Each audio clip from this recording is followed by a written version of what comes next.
היי, קוראים לי ערן פרקש. רובכם מכירים אותי ממקור ראשון או מהתמונה של החרמון בתקופה שהייתי מפקד בצבא. אותה תמונה תפסה תאוצה ברשתות החברתיות. פורסמתי לישראל היום בעמוד האינסטגרם של צה"ל ועורכתי בשתי תוכניות ריאליטי שונות. התחלתי לדגמן בסוכנות ITM, הצטלמתי לחברות אופנה די גדולות והאמת שהיה חוויה. ובטח אתם שואלים את עצמכם, למה אני מספר לכם את כל זה? אז אני אסביר. גדלתי בבית של נתינה לסביבה. כשהשתחררתי התחלתי להתנדב אצל יעקב, שאותו אתם בטח מכירים, ולהשתייך לסטארט-אפ מהפכני וקיימות בשם נבלאב. בשנה האחרונה הבנתי לעומק כמה כדור הארץ שאנחנו חיים עליו נמצא בבעיה. אירועי שריפות ענק והתחממות גלובלית קיצונית. מלחמות אזרחים על רקע לאומני דתי. חוסר שוויוניות על רקע גזע ממוצע.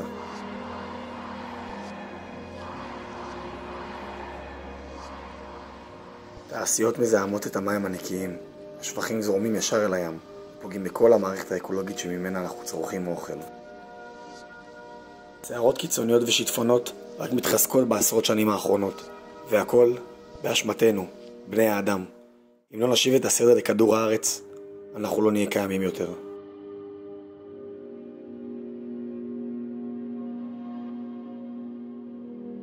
אבל יש מקום לשינוי.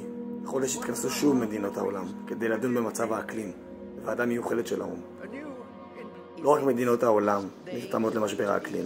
בעקבות המשבר הוקמו ארגוני ענק כמו World of Economic ו-OECD, מנת להתוות את העולם לדרך נכונה יותר, כזו שתשאיר אותנו עוד עשרות שנים.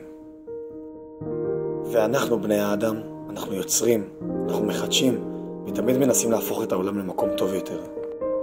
בעידן כזה של הרס סביבתי, אנחנו צריכים למקד את הכוח שלנו ואת החדשנות שלנו למען עולם טוב יותר. טכנולוגיות כמו טורבינות רוח שמשתמשות במשאבים הטבעיים של כדור הארץ, רכבים חשמליים שמשתמשים באנרגיה מתחדשת, וטכנולוגיות מהפכניות שהומצאו על מנת שנוכל להתקיים לאורך זמן.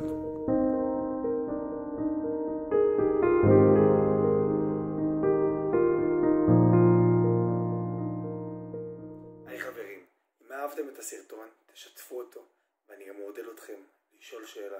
מה אתם חושבים על הסרטון? אתם מתחברים או שאתם חושבים משהו אחר?